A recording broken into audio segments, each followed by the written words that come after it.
I gotta go with Dallas. The thing with Philly was they've been bad.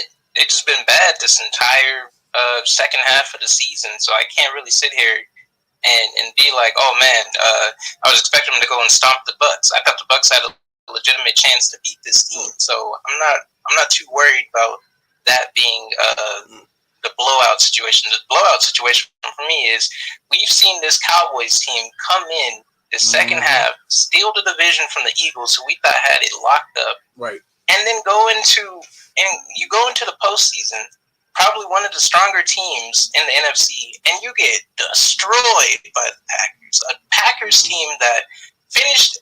It was interesting because once you kind of really looked at it, yeah, the Packers had a very, very strong second half, but we didn't expect them to be up 14-0 against the Cowboys. We didn't expect Dak to start throwing pick sixes in the first half. I did. We didn't expect the entire team to just crumble like this. We expected, Dallas to go up and be, maybe up 1-2 scores at halftime. But to get blown out that badly, nah. You deserve everything that's coming to you if you're a Dallas Cowboys fan, because there was a lot of shit talk happening. There was a lot of trash talk going down in the regular season. So, yeah, to get blown out by Jordan Love and the Packers, that was bad. Yeah. Now, to me, my upset of the weekend was the Texans upsetting the Cleveland Browns, because everybody went on and on about this being the second coming of Joe Flacco, but he looked like Grandpa Flacco out there instead. What's up, everybody, on my TikTok page? Thank you guys for the support. Ooh, we're up to 1K likes. Thank you. All right, Flip Megaton, we're up to 1K likes right now, and the stream's only been on for 10 minutes. Nice. Yeah. Yes, thank you guys. Oh, shout out to the folks over there at TikTok. Appreciate y'all. Thank you guys, I appreciate it.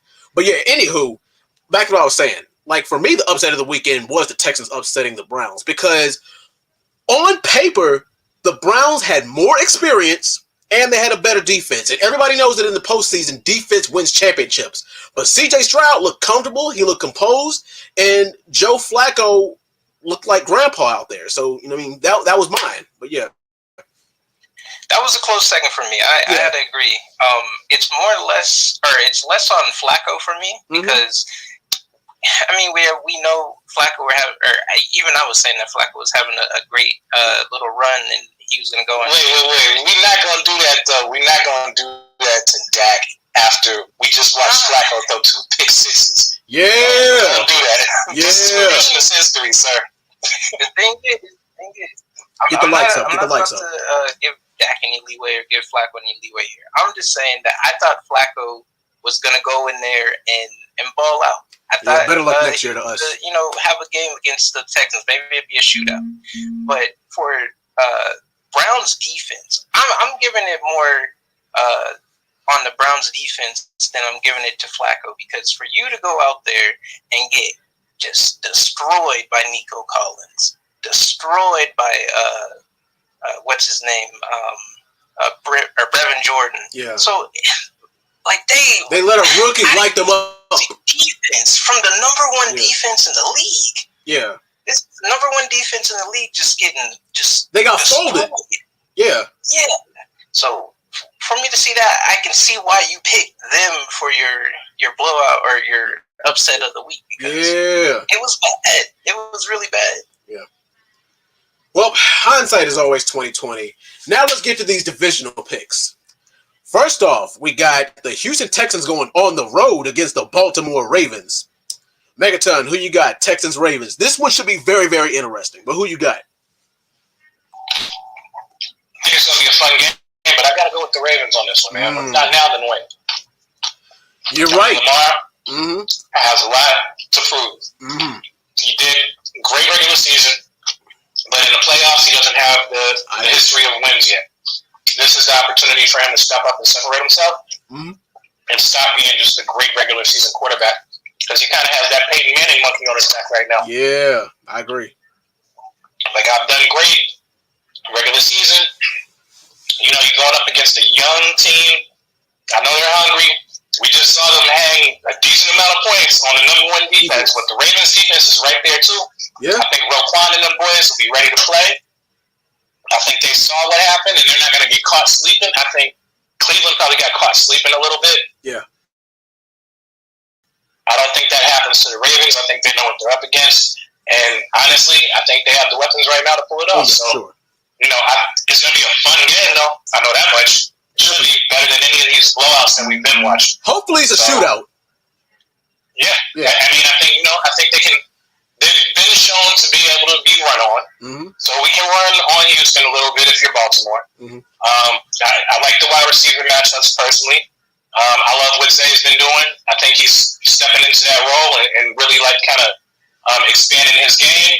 And then Odell steps up in big moments, man. Yeah. This might be one of those moments where he steps up. Mm-hmm. At least gets a big play in there. So give me the Ravens in this one. And I think it's a fun game. Let's go 35-31. All right, Flip, who you got? Texans, Ravens. Man, after seeing what they did to the Browns, I'm not entirely sure. Yeah. I was thinking that Stroud was going to go into Cleveland and maybe sneak a win over him. The defense gives him a little bit of trouble, but he ends up pulling it out. But man, 40-35. Wow, that's destroyed that team. And honestly, Baltimore is kind of operates in the same situation as Cleveland here, where we've seen Lamar kind of disappear in these moments. Yeah. And Houston's defense, it's no slouch. The secondary is nice. Megatron was right, though. I think the thing you have to do with this team is really run on them. So we're going to see Lamar actually probably getting a lot of carries, a lot of read options. I think the running aspect of this, I think with John Harbaugh at the helm, I'm leaning towards the Ravens with this one, but yeah, I think it's going to be a close game still. It looks like C.J. Stroud he doesn't give a fuck. He's airing it out. He's going to put the ball in Nico Collins' hands. He's going to get the ball to somebody out there. As long as you are open a little bit in that field, it feels like he's just ready to just let it go. So yeah. With that being said, I'm going to still lean towards the Ravens, but I wouldn't be surprised if Stroud makes it to the AFC Championship. Neither would I. So give me the Ravens in this one. I'm going to say 31-28 over the Texans.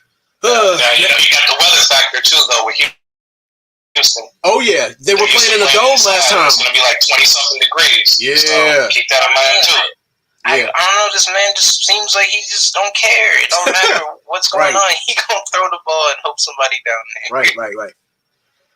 Now, I had to look over every single every single divisional weekend game, and divisional weekend is always good for at least one upset too. Out of Niners, Packers, Bucks, Lions, KC and Bills and Ravens, Texans, is this the one? Is this the upset that's the most likely? I would say so. I definitely think so. This one, I mean, if anybody was to upset somebody in this divisional weekend, to me, it would be the Texans upsetting the Ravens. But thing is, are the Texans really ready to go punch for punch, blow for blow, and trade touchdowns, have a shootout kind of game? I think that it can be done, but the only downside is that the Ravens on paper have a better defense than the Houston Texans. But then again, we said the same thing about the Cleveland Browns, and we see what happened with that. So can we really trust that? And you guys are right. And this game is going to be, you live by Lamar Jackson, you die by Lamar Jackson. He's going to have to take this game into his hands. And it's shown that if they play smart, and if they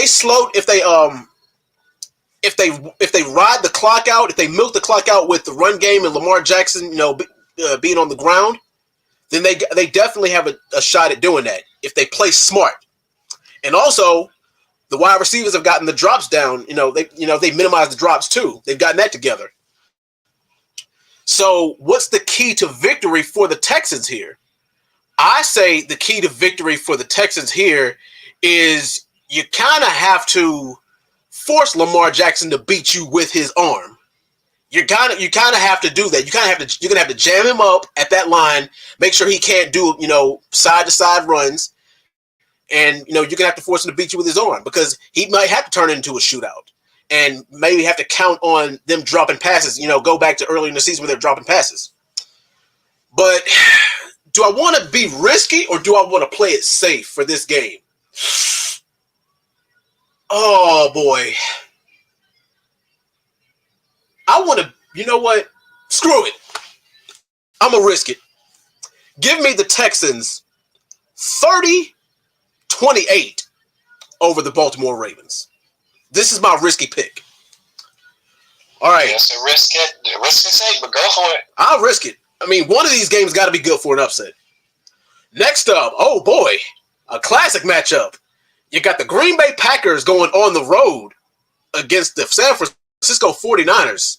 Megaton, who you got? Niners, Packers. Yeah, this Cinderella straw for Jordan Love comes to an end this time. I don't believe it, man. Like, they caught fire a little bit. They caught some lightning in a bottle with some turnovers, and Dak and them choked it out. But I mean, McCaffrey, Debo, all of them. Line, stamp it. I don't see that defense having the same effect that they did on the beginning half of that game that they did with the Packers, man. With the Cowboys. I don't see them doing it. The Packers, up and coming young defense. They got one great cornerback, and the rest of it is kind of shoddy on that back end. If we're going to be real about their secondary, a lot of young players trying to really step up and see what they have to offer. So I don't think that they're going to have a good time trying to cover Kittle and Debo and Ayuk running down the field on them. And then, in the under, of course, you can always dump it off to McCaffrey in the flat or something like that. It's just going to be a long day for them. And I don't think they get the same pressure on the quarterback either. That line in San Francisco is a lot better than what you had in Dallas this year. So I'm not seeing that same ritual step up. I think, Jordan Love and Reed and those young wide receivers out there, MVP. They've been doing that thing. I mean, Dobbs went off, had a crazy game. Mm-hmm. But at the end of the day, I don't see it, man. I think it's a wrap. And, the Bears fan in me wants to see the Packers lose anyway. So I'm going to go with the fairy tale's over, loving them going home, and it's going to be somewhere around, it's going to be ugly to me, I think, too. Oh. So I'm going to go with 38 to 21. Oh, all right, Flip. Packers, Niners. Who you got? I'm expecting this one to be a little bit of a running game. I'm already McCaffrey versus Jones. Yeah, I think this is going to be a game where we see a lot of focus on the run. I think the weather definitely plays a factor in this one for sure. I don't even think, honestly, the 49ers want to pass the ball a lot this game. I see them using McCaffrey a lot. I see them using Elijah Mitchell a lot. Do I see the Packers doing what they did to the Niners, or doing what they did to the Cowboys to the Niners? I'm not sure. I don't think Jordan Love is carving up this Niners defense. Well, we said the same thing. We said the same thing about the Ravens going up against them, and the Ravens did it. Yeah, but the Ravens are a much better offense than the Packers. But then again, once again, having a nice little resurgence. It really doesn't matter who they have at running back out there, as long as they can run forward. I don't know if I can't see Jordan Love pulling off back to back,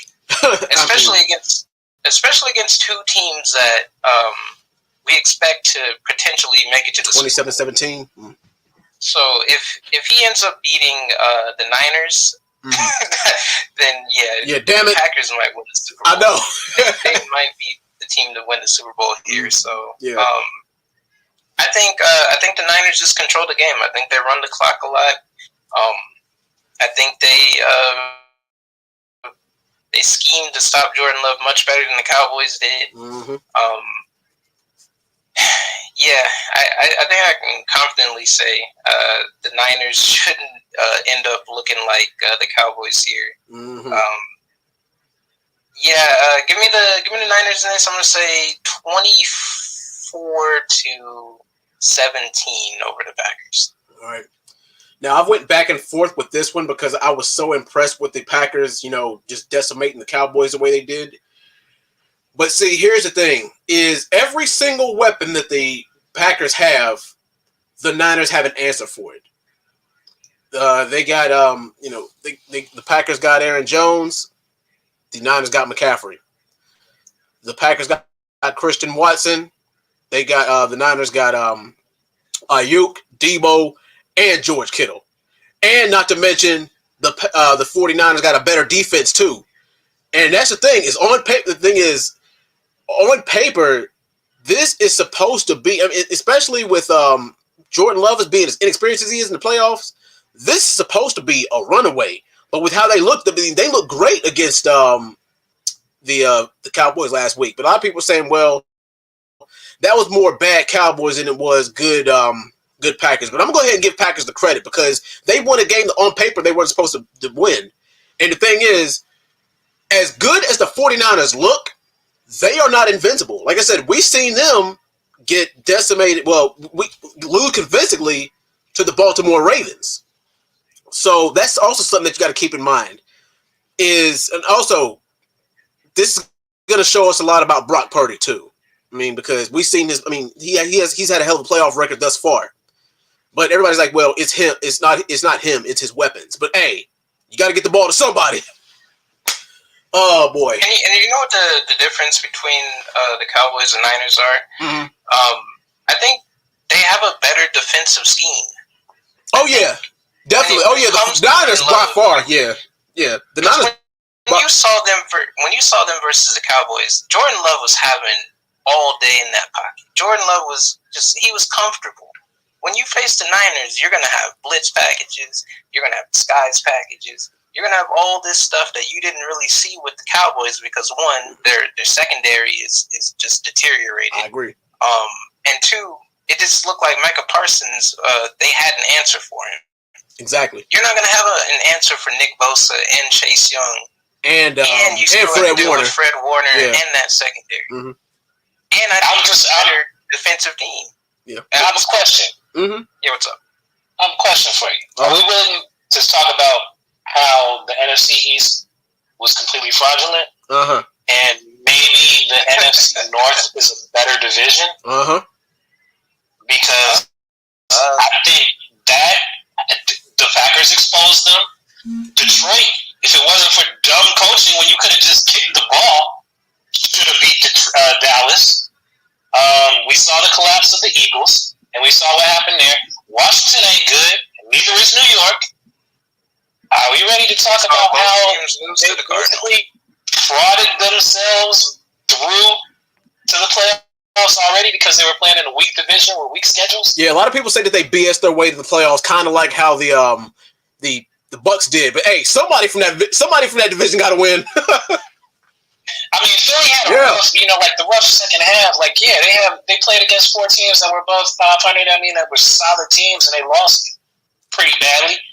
But, they took a deep nosedive after they beat up on all the weak teams in their division and everybody else, and they still ended up losing to the Giants. Mm-hmm. If you look at what happened with Dallas didn't really beat anybody great when they were playing this year. They lost to the good teams. They beat up on weak teams. Yeah. So are we really, can we just say they were a fraudulent division this year? I would honestly say, if it wasn't for the NFC South, they were the weakest in the NFC as far as a division. I agree. So I want to talk about that a little bit later on, maybe, and some final words and thoughts. All right. But yeah, my overall score prediction, I'm going to play this one safe. I'm going to say 31-20 Niners. All right, this next one is very interesting in the NFC. You got the Tampa Bay Buccaneers going on the road against the Detroit Lions. Megaton, Lions, Bucks. Who you got? Alright, so this is the battle of two former rivals. Once upon a time when we were the great NFC Central. You know, they've known each other for a long time. There's a lot of bad blood on the low between these two teams because they were both the seller of the division for so long when it was the NFC Central. Yeah. So this is kind of a redemption song for either one of them. Like, and both of them hate the Packers anyway. Yeah. So one of them wins. It's kind of sweet revenge, if you will, if they make it this far. So it's just nice to see them playing against each other. Just something that you don't get regularly. I really think, you know, that running game, Montgomery and Jahmyr Gibbs, that 1-2 punch, I don't know that there's an answer for that on that defensive line when you start to look at, I mean, other than the big boy in the middle, you know, he's a problem. I think, you know, they're going to have, and I forget, Vita, I believe his name is. Yeah. The big Samoan dude. Mm-hmm. Super big dude. Yeah, he's in the middle. He's a problem. But once you kind of get him out of the way, get him blocked, or if you run straight at him, I don't know, man. I think Montgomery and Gibbs are going to be just fine. Reynolds is emerging as something that's like a real good number 2 wide receiver for them. Ooh, that's a saw him step up that last game, too. I think Josh Reynolds is really good, especially with Amon-Ra St. Brown riding in the slot. He's a good outside threat. So he's looking really good there. Laporta looked fine. So I'm looking forward to seeing what they do on the offensive side of the things. Defensively, Aiden Hutchinson's a game record, man. Yeah, he is. I think he's going to get on Baker Mayfield ass. Yeah. And I think it's going to be a long day for Baker. With Aiden Hutchinson chasing him around in the pocket. He's not going perfect. I mean, he had to throw a perfect game last game. You know, 3 touchdowns, over 300 yards, no interceptions. I'm not seeing that hold up. I think he's good for a fumble here or there. So let's see what happens with the man. But I got to go with the gut here. That I used to live in Detroit. So give Detroit some love, man. Yeah, true. Let Detroit get this win. They deserve it, man. Exactly. They've been sad for too long. Exactly. One of my viewers on TikTok said the Lions are due. It's been 100 years. It hurts my soul, man. You know, Detroit don't got much to root for, man. Look at the Pistons. They stink.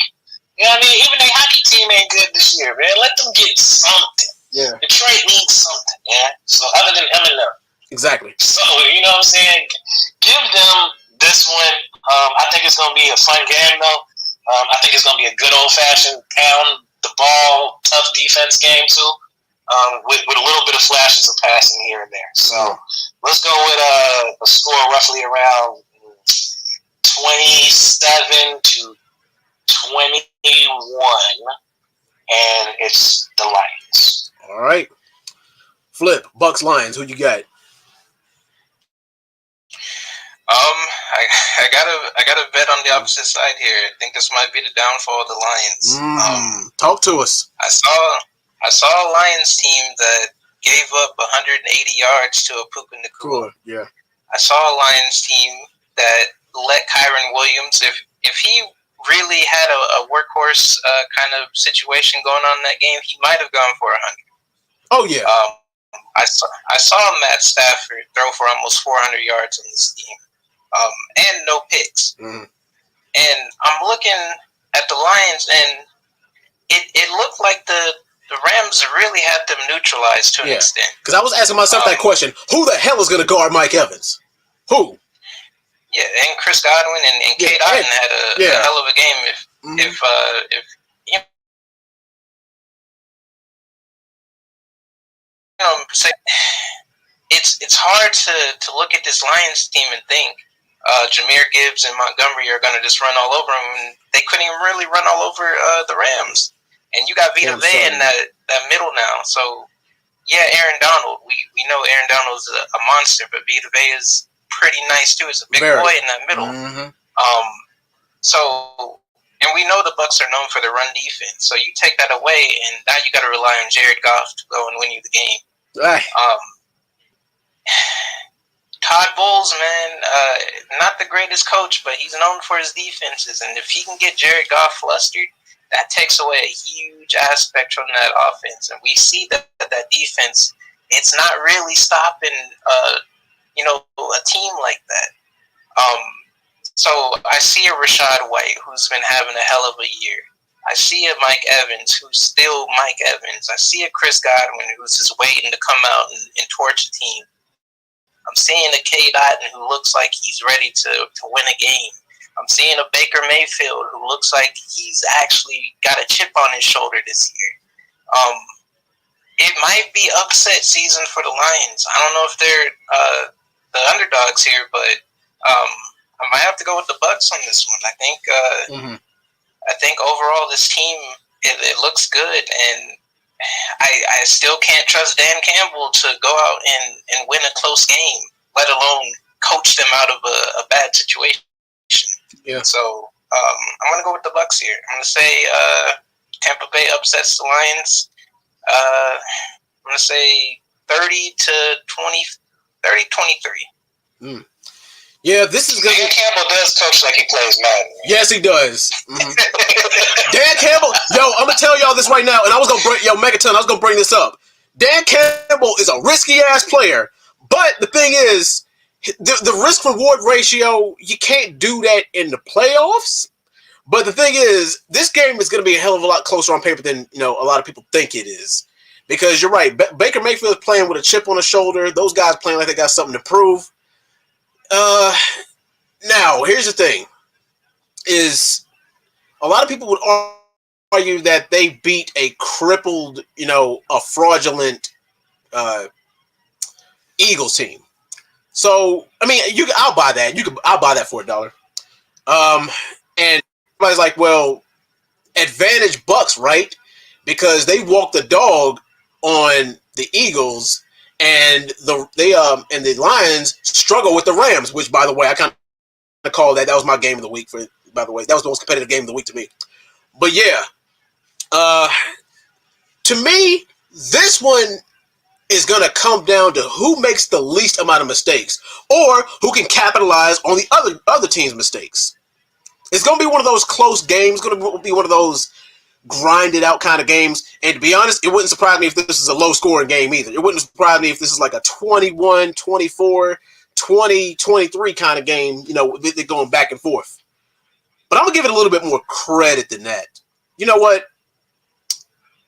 I'm going to play it. I don't know if you can call this playing it safe or not, but I'm going to say 28-24 Lions. Somebody in the comments said Baker's going to throw 2 picks. You know what? That's kind of I told you he ain't going to play perfect this game. Yeah. Yeah, but can we expect Jared Goff to not throw 2 picks too? No, you can't. They both really are in the same boat. Yeah, that's the reason why I said this game is even, and it's going to come down to mistakes. But yeah, 28-24 Lions. And last but not least, the main event, the Rumble in the Jungle, the Ali versus Foreman in this round. You got the Kansas City Chiefs this time going on the road to face the Buffalo Bills. Is this finally the one? Can the Bills do it? Is Josh Allen going to do it? Megaton, who you got? Buffalo Bills, Kansas City Chiefs. Who you got? I know Josh Allen was sick of going to Kansas City. Hell yeah! So, this might be a little more comfortable on his home turf. For sure. But it's what would be an upset in this game? Kansas City winning would be the upset in this game. I agree. And I got to pick an upset eventually. Mm-hmm. So I'm kind of leaning towards Kansas City on this one. Mm-hmm. I just think, I think they're in their head, man. I think they have the same thing that the Bears and the damn Packers have, where it's just no matter what happens, they know that they're going to get that dub, man. Mm-hmm. And I think Patrick Mahomes, as bad as this team has played and as mediocre as this team has played, it seems like they're coming together in the playoffs a little bit. Mm-hmm. He's scrambling for first downs when he needs to. Rashee Rice went off for like 130 yards or something. Mm-hmm. He's putting up wide receiver 1 numbers. Travis Kelce's playing like he's not hurt right now. He only dropped not to mention last game. So, not to mention the weather is an even playing field in this game. Oh, they're both used to cold weather. It's even. That doesn't really hurt. Yeah. I think the defensive side of the ball, I think you can cause some turnovers. This team, especially eventually, I think they can get some pressure on the quarterback and they can cause some turnovers from Josh Allen. Mm-hmm. You know, he's good for a couple fumbles. He's good for a fumble or an interception or one of each. So he might give up both. Yeah. I really, I like where Buffalo is, and it's hard. I think they were on a good run right now, but I just think Kansas City has their number, man. Oh. And even with them at home, I think they take the L at home. Shout out to Stephon Diggs. I think he's going to get pissed off and, throw his helmet at, the over-under on him throwing his helmet sometime probably in the third quarter for me, at least once. So, yeah, man, that's where I'm at right now. I think his frustration is going to end up being high. I think, they know how to bottle up James Cook a little bit, and they can manage against that team. I think Pacheco and them can run, so they'll have enough between that two-headed monster, him and Clyde Edwards-Helaire. Yeah. I think they'll be all right, man. So I'm going to go with a really tight one in this one, though, and I think it's going to be back and forth, and I think it's going to be not high scoring, but I think it's going to be like those mid-20s. So give me somewhere around like 24-21. Oh, okay. 24-21, Kansas City. All right. Flip, who you got? Bills, Chiefs. Man. Rematch time. I don't think this one overtime really matters. Nah. Man, it's hard to bet against this Chiefs team because for some reason, even with all these depleted weapons, they still somehow manage to get a win. Yeah. I'm gonna go with the Bills though. Yeah.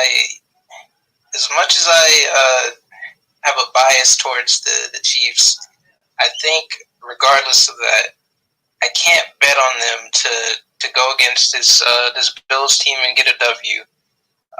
I think we see a Josh Allen he's a little determined. I think that's the reason why the Steelers had no chance, is because Josh Allen was determined to get back to this game.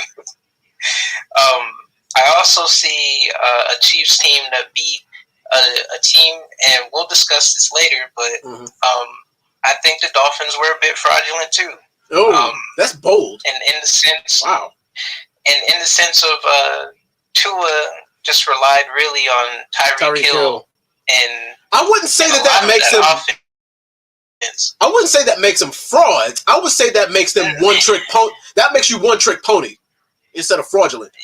Well, yeah, that's the thing. It's a bit fraudulent when you're just relying on speed, and that speed gets taken away, and now you guys look a little bit of deer in the headlights kind of situation. They got a plan B with the running game though, but still, I get what you mean though. I couldn't tell if they had a plan B. Tua's. It looked like Cam was right. Tua looked like a game manager out there. A lot of people were mad that Cam was. Cam said that. No, he was right. And it looks like he was right about a couple of these quarterbacks. But yeah, I just don't see Josh Allen having that same effect as Tua, because one, we saw Tua was able to kind of extend a couple of those plays with his legs. We're going to see that a lot from Josh Allen. We're going to see Josh Allen punishing this Chiefs defense if they even try to blitz him, because he's able to get out of that pocket. Yeah. We're going to see Stephon Diggs getting open. We saw it against the Steelers. Stephon Diggs was wide open a couple times. Yeah. And he just, Josh Allen didn't hit him, or just anything happened. But I just don't see this Chiefs defense bullying Josh Allen's offense the way that they bullied Tua and the Dolphins. I think they got out-coached. I don't think McDermott is getting out-coached the way Mike McDaniel did. I think this defense is way tougher and going to punish Mahomes a lot more than his Dolphins defense did. They had Rashee Rice and Travis Kelce looking pretty good out there. I don't think you see that against this Bills defense. This is a Bills defense that was, averaging about 18 points per game during the regular season. Yeah. They had a little stint where it was a little nasty, but this is the playoffs. This is where they lock in. This is where we see that defense, get back to where we saw it in the early season. So, I'm going to go with the Bills here. I think the Bills upset. Wait, you saying in the early season, though, my brother? In the early season, the Bills were losing. Yeah, but then they got their stuff together. A 50-50 team in the early season. Yeah, and just that was because Josh Allen. That was because Josh Allen and boys were not doing their job on offense. Yeah, defense was still solid. Defense was still giving them 18 points per game on defense. Yeah, Josh Allen was a turnover machine in the first 5 weeks of the season. So yeah. Yeah, facts. And that's why I think he's good for some this time. But yeah, keep going, Flip. Go ahead. Yeah, but it's just we've seen Josh Allen start to step it up. He's not going to be sitting in that pocket like Tua. I think that was the one issue with the Dolphins. Yeah, it was really one dimensional for them. Tua, when he started using his legs, he would open up the passing game a little bit. You're going to see that with Josh Allen because that's his thing. Right. So that's why I'm banking on him to go out there and upset this Chiefs team because we also see Mahomes has been a little bit turnover prone this year because his receivers aren't as great as they've been in the past. So I'm gonna lean towards the Bills in this one. Give me the Bills 33-28 over the Chiefs. Flip, I'm actually with you. Go ahead and give me the Bills in this game as well. I mean, they did it once, they can do it again. And the thing is, they did it at Arrowhead last time. So what's to stop them from doing it, when they're in their own house? I mean, they look good against the Steelers. And the thing is, a lot of people say that game was it could have been a lot more lopsided, but hey, the Steelers, like they said, they always kind of find some way to hang in there. But hey, James, if it depends. I say that James Cook is kind of on the same level as Isaiah Pacheco and Clyde Edwards-Helaire, but your Megaton was right. Those two are interchangeable. I mean, if it would be a bad look if James Cook was doing most of the workload, and we know that Josh Allen's he's going to scramble for his little 50, 60, 70 some yards, or at least do his best to. But then again, Chris Jones might be waiting to crack his ass across the middle, so he might need to watch out for that. But if it's a shootout, who do you like more? It's all right. Okay, before I make my decision, I'm gonna ask both of y'all this question: who do you like better in a shootout, and who do you like better in a slow, grindy game? Megaton, you first. Well, first I'm gonna say this too about that defense that y'all were talking about. That was so fun at the beginning of the season. That was against the Raiders, the Jets, the Commanders, the Giants, the Jaguars. The only team that had an offense at that point in time was the Dolphins. Yeah. And then the Patriots. And they lost to the Patriots 29-25. So let's not talk about how wanted. But that's a divisional game, though. When they were playing against. I give them a pass. Right? They played against the Jets twice. But I give them a pass. That's a divisional opponent. Come on, man. I'm looking at the schedule here, man. But I give them a pass. But I give them a pass. That's a divisional opponent. Don't they get a pass for that? I'm looking at the schedule, man. Come on, man. They lost to the Broncos 24-22, man. We're not doing this today. But the Broncos on the comeback trail, so you got to give them a pass on that too. The Broncos didn't. Hey, man, no, we're not giving no a pass. I'll give him a pass. Wilson before he lost his job. No, sir. But I will get back to your question. But I'm just gonna let y'all know, man. I'm married in that. Right. On that defense being so great, I call cap. So that's all I have to say there. I'm gonna say if it's a slow, grindy game. And it's really grind them out. I give the edge to the Chiefs. So do I. If it's a shootout, I give the edge to the Bills. I think like the Bills are built to try to score more points and just I know Patrick Mahomes and them are trying to do their best to keep up, and he just doesn't have the weapons right now. Not on the outside for a super high scoring game like that. So I don't see them keeping up if it's a shootout. So. Hopefully, slow grinder, and I'm gonna go that way. All right, Flip. What about you? Who wins a slow grindy game, and who wins a shootout? Slow grindy game. I might have to lean towards the Chiefs in this, just because if you give them enough time, they find a way either through penalties or through some miracle to beat you. Yeah. If they have to play from behind, it's a little bit easier to beat them. I think I would take the Bills in the shootout in that case because I think that offense is a bit more high powered. I think it's a bit more reliable, and we're more prone to see Josh Allen put his body on the line to get a first down than we are to see Patrick Mahomes do it. Mm-hmm. So yeah, I think in a shootout situation, definitely the Bills. In a close, grindy game, I'm going with the Chiefs. Yeah. And the thing is that we can't call the Bills suspect because sure, they had a couple of ugly games and they've lost to a couple of teams they shouldn't have lost to, but I think in the last few weeks, it's a matter of them cleaning up their act and getting their stuff together. And as we've seen, the Kansas City Chiefs, as high-powered as they are, they're not mortal. I mean, they are mortal. Like, they're not invincible. They got chinks in the armor. And it's all a matter if Josh Allen, which I believe he can, expose those flaws they got. I mean, the defense. Okay, I'm just gonna say this one more time. They lost to the Raiders and the Broncos, so yeah, I don't know. Yeah. But I'm gonna say this one more time for you. Okay, who did they beat? Because you're talking about this end of the season run that they went on, right? Okay, they barely beat the Chiefs, 20-17, right? That's a dub, though. They got beat by the Eagles. They were the last quality win that the Eagles had this season, and we know the Eagles were fraud. But you could argue. Okay, wait. They beat the Cowboys, and we just said the Cowboys are some frauds in the NFC least. Mm-hmm. So they beat the Chargers. Flip could tell you about the Chargers all day. That's not good. They beat the Patriots, and then they beat the Dolphins, who we know weren't ready for prime time. Mm-hmm. So hold on, I don't care about their end of season run. Who can we say that the Chiefs have beat this year? But like I said, guys, you can thing about the Chiefs. They are very fraudulent. But you could argue that all those games. You could argue that all those games that the Bills lost, they were favored to lose those games. They were the underdogs. They were kind of quote unquote on paper supposed to lose those games, and they were supposed to lose to they were supposed to lose to Kansas City at home too, but they won that game. They were supposed to lose to the Eagles, but they won that game.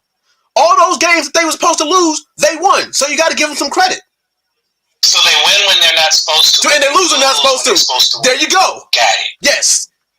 So then they're going to lose. Kansas City. There you go. Boom. Okay. All I'm saying is, I get Megaton's point, but he's ignoring the fact that you can say the same exact thing about Kansas City, the Bills to the Chiefs this year. Exact same thing. Because I'm looking at this schedule, they lost to the Eagles, who we calling frauds. They lost to the Raiders, who were not a great team.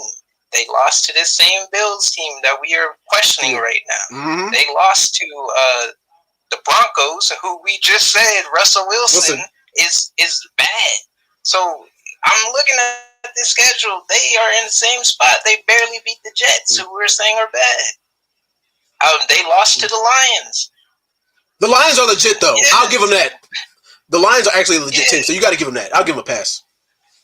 Yeah, it was a close game. Yeah, it was close. I'll give them a pass on that one. But it's like when your only real big win was against the Bears, Like, you can say the same exact thing about the Bills that you can say about the Chiefs, or the Chiefs about the Bills. Right. I didn't say they had a great defense, though. That's the whole point that I was telling y'all. Y'all were talking about this mystical, magical defense, and I was like, nope. I call fraud on that. So the rest, hey, you might be right. They're pretty close. So we got a Bears fan in the chat. I mean, they both played the AFC West, so, you saw a lot of the same teams and a lot of the similar results. I feel you. I think they're pretty close and evenly matched, but I don't know, man. Like I said, I put this just on that Mahomes is in Josh Allen's head. He lives in his head rent-free, and he abuses him. He has nightmares about State Farm commercials. Yeah. I think Josh Allen is going to be on his Michael Jordan type-ish. I took that personally. So, yeah. Oh, he's 100% taking it personally. For sure. It's on Josh Allen to go out there and dominate this game, which in my opinion, he can do it. It just depends on how much he's willing to put his body on the line, because he's going to go out there and he's going to have to run a few times and get hit. And I mean, we saw it last week against the Steelers. What was that? It was a little ticky-tack play where he slid, slide. Yeah. He did that fake slide and got the roughing the passer. That pissed me off, but yeah. But I expect to see that same exact Josh Allen this week. Mm-hmm. Same exact Josh Allen who is going to go out there and get beat up just to beat this Chiefs team because he's got a vendetta against him. Mm-hmm. So that's why I'm leaning towards them more than this Chiefs team who's been looking a little old. Travis Kelce's been looking. I made my prediction on that one earlier. Yeah, it's not in the stars for them this year, in my opinion. Unless we get a couple ticky tack calls, which we can see for the Chiefs. We know how the Chiefs are with the refs. Mm. Yeah. Now my final result. Don't bet against the Tay magic. No, never. I never will. Help him. Yeah. All right, but I gotta pick someone. Now my it wouldn't surprise me if this game went into overtime. Don't you know they want Tay in the Super Bowl? Oh yeah. What do you mean? Yeah. They want her in the Super Bowl. They need Tay at least for the championship. The AFC Championship. They need her to go against Lamar Jackson, Black Man Magic versus Tay and her white girl Leonard. This the year of Barbie and shit too. Mm-hmm. Telling you. Oh Lord! Look, I'm expecting a lot of shenanigans this week. I'm expecting a whole bunch of foolery. A lot of calls that they shouldn't be getting just for that exact reason. It's gonna be a lot of tomfoolery. I agree, but my like I said, it wouldn't surprise me if this game went to overtime. But my final result for this game is 31-28 Bills. But yes, but anyway, fellas, those are our divisional predictions. Y'all fellas got any more final thoughts before we sign out tonight? Yeah, Dak is a game manager. Tua is a game manager. Megaton is right. The Cowboys are fraudulent. Yeah. Cowboys are going to go into the decline after this year. Mm-hmm. They might go back to the basement. Drafting Caleb Williams as much as Megaton. They are not. That's not happening. We're not getting Caleb Williams. So I promise that. Yeah. I will go on the record right now and make that bet. All signs are pointing to Caleb Williams going to the Bears, even though he He ain't built for Chicago, man. He cried too much. Yeah. Exactly. And look, did you hear the crowd in the season finale that said, "We want Fields. We want Fields." The crowd was chanting that. They are already talking about sending Fields to the Atlanta Falcons. Hell no. All these people are. You are not looking at Chicago media. You are looking at the wrong thing, sir. I'm enjoying seeing all these Fields package deals to the Falcons and trading back. All this stuff, man. I'm seeing all of it. Yeah. I'm seeing Caleb Williams, but unfortunately, I'm also seeing the Cardinals taking Marvin Harrison Jr. off the board, which is very unfortunate. Oh yeah, do y'all know who's gonna be dangerous next year? On the list is the Chargers. Y'all know who's gonna be dangerous next year? The Colts. The Colts might be dangerous. We are getting Marvin Harrison Jr. Just stop, okay? Like. Hey, look who the Colts had. The Colts had his father though. Stop playing so much, man. Yeah. Like I don't know what y'all been drinking. You know what I mean? But it must be great. I would like a shot of it too. Yeah. However, I'm going to tell you this. Mm-hmm. The Bears are, if the Bears draft Caleb Williams. Which they won't. If they do, it would be probably ranking amongst the top 5 worst draft decisions that the Bears have made. And we've made a lot of bad ones. Mm-hmm. I would put that in the top 5 draft decisions that we made, right up there with Mitchell Trubisky getting drafted ahead of Patrick Mahomes. Don't say his name. His name is not allowed in Pittsburgh, much less Chicago. Yeah. That's what I feel. God, you can't draft him and put him in the same situation that you just put Justin through and expect him to be okay in his first year. I don't think that's I would rather take Johnny Manziel than some goddamn Mitch Trubisky. Give me Johnny Manziel over him. And that's saying something. Anybody over Mitch Trubisky. I told you that when he went there. You were still optimistic. Yeah, I was optimistic because I was like, damn, we ain't got nobody else. You go with your last little comments, Flip, because I got a couple now. You done got me one more comment. I think that the Bears don't want to pay Justin Fields, so they're going to start fresh. They're going to get a fresh new rookie out there. They're going to trade back a little bit. They're going to get those O-linemen in the 2nd and 3rd round for Caleb Williams. I think they're going to go and get probably a Rome Odunze for Caleb Williams to pair him with DJ Moore. And I think that this Bears team is going to say, Marv, you can go to Arizona. It's fine.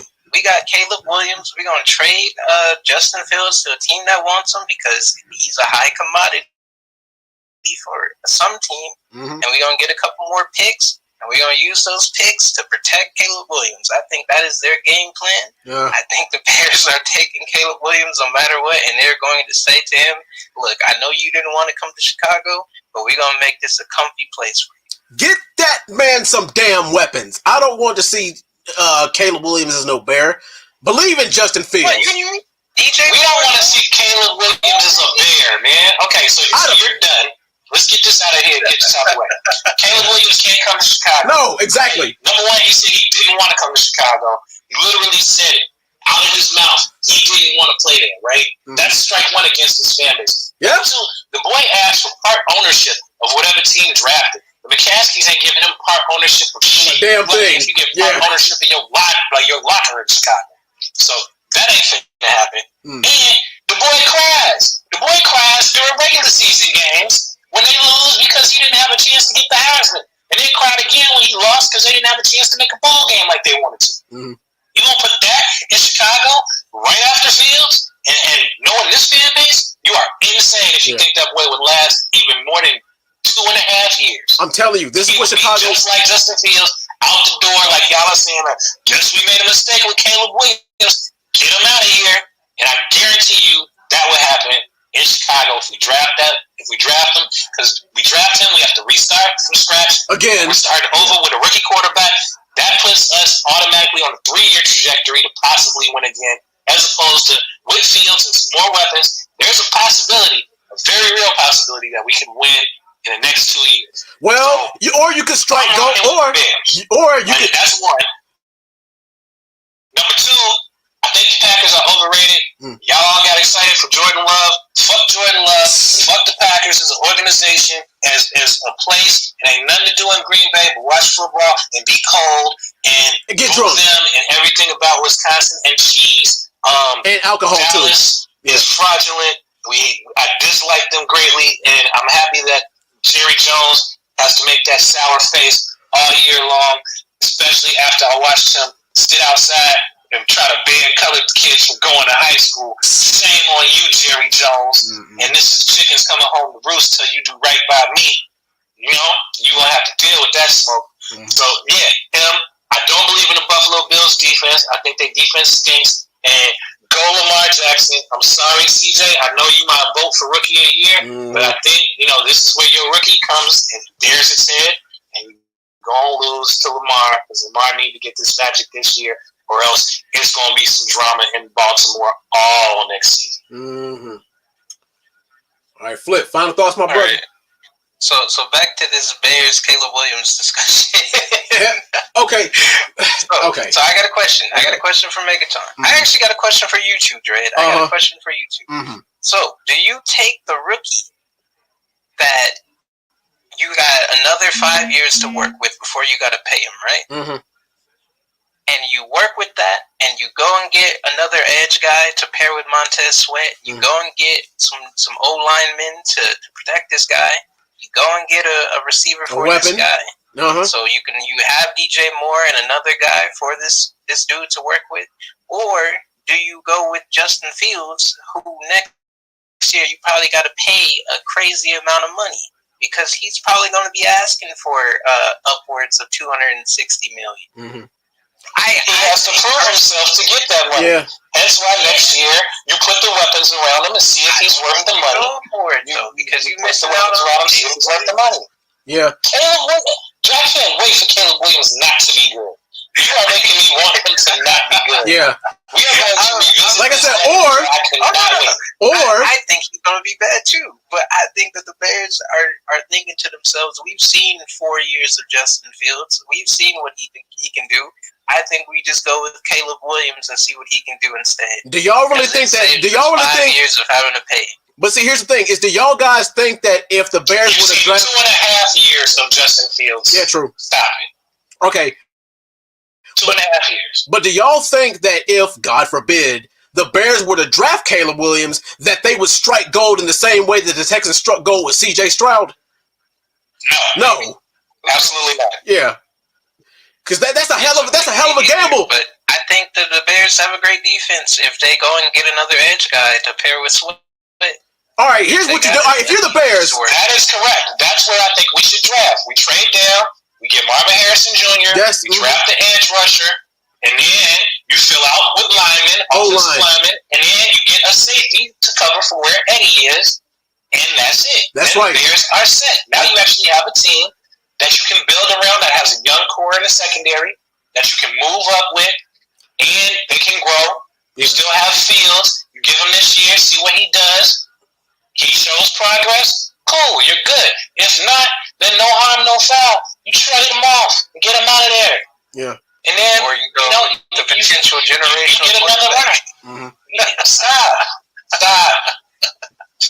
Every year is a potential generational quarterback. How many of them been real, man?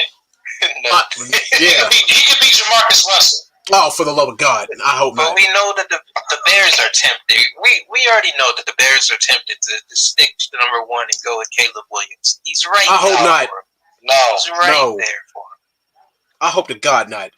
But yes, like I said, this is what the Bears need to do. I also got a conversation for this damn Steelers team too. Oh, y'all should be trading for Justin Fields if we're being completely honest. People saying that we might go ahead and spring for Russell Wilson, which I don't know. Well, anybody but freaking Mitch Trubisky, because after this, his contract is up and expired. Everybody's saying, like a lot of people in the Steelers faithful is ready to give up on Kenny Pickett. I will say this about Kenny Pickett: he's not the problem, but he might not be the solution either. Y'all are wasting away T.J. Watt's years. Yeah, I hate that. Y'all are going to continue to waste away his years trying to make it work with guys like Russell Wilson. Yeah, go get a guy like Justin Fields, who's young, still can work with a young team. George Pickens is still young. Deontay Johnson's still young. Exactly. Got a young core. The defensive side is getting old with Hayward and Watt and them boys, but I mean they can still kind of like work it out for another 2-3 years before Tomlin finally just leaves y'all and says, "I'm tired of trying to carry this." Yeah.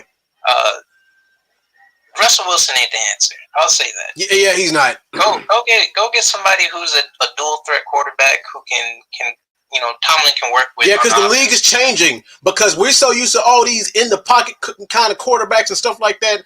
Like we need to, the Pittsburgh Steelers organization needs to get with time, and they need to stop, living in the old ways. Y'all had Michael Vick at one point. Yeah, at one point we had Michael Vick, and Michael Vick is pretty serviceable.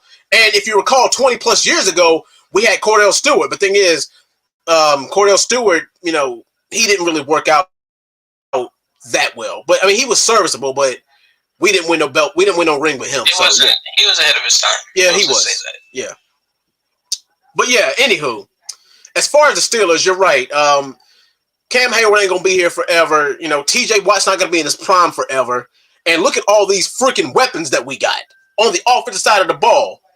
Now, and like I said, I said it before, I'll say it again. Kenny Pickett ain't the problem. He ain't the answer either, as much as I hate to say it. How much more time do we give him before we show him the door? I say give him another year or two. You don't give him more time. You just have him learn behind the quarterback. True. So if you're gonna go get a Russell Wilson, which I don't think is the greatest idea, because what's he gonna learn from Russ? Really, Russ has been solid, but Russ isn't like an Aaron Rodgers or somebody that you want to have mentor your guy. True. I honestly think you go and just get Justin Fields and turn this into kind of like an RG3 Kirk Cousins kind of situation where it's a competition, but we already know. But that's the problem is the fact that we already know the truth. But that's the thing. I'm sick of you trying to give Justin Fields to every team. You just trying to give him to Atlanta. Now you're trying to give him to Pittsburgh. Let it go, man. Let it go. Yeah. Okay? He gonna stay. There was even a comment that says Justin Fields to Steelers, Kenny Pickett is trash. Like I said, he's not trash, and just like this is a comment that I'm reading. But like I said, I don't know if Justin Fields will fit in our system. Well, we would see what Mike Tomlin could do with it. But like I said, he ain't going nowhere. He's not leaving no Bears. All right, so I have a question for you. If you could choose any actual realistic quarterback to come to the Steelers, who are you picking? who is a realistic quarterback, someone who is actually on the trading block this season, actually has a potential to make it to Pittsburgh? Who are you picking?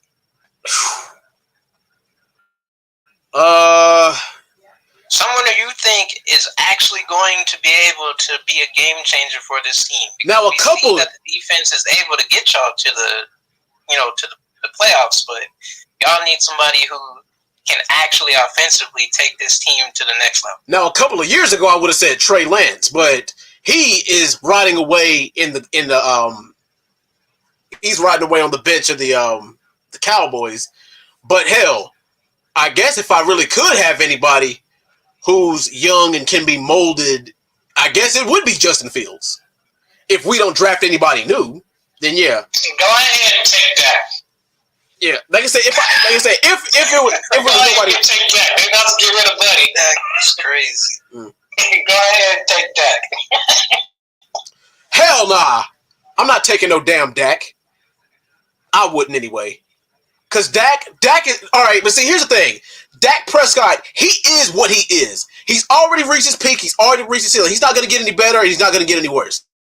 Dak is what Dak is. Okay, I got a question for you, actually, because Megatron might be joking about the Dak situation, but has Dak ever had a good coach in his entire career? I really wasn't joking about Dak. I think that's a good pick for them. Yeah, because I was really sitting there thinking about it. I was like, has Dak really had a good coach in his entire career? Could I see Dak behind Mike Tomlin? Garrett, that's a weird combination.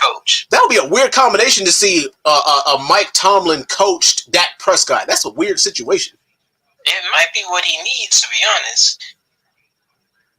Yeah, I mean, it's a hell of a lot better than Jason Garrett. Like a guy said this in the comments. It's a hell of a lot better than the Jason Garrett system he was under.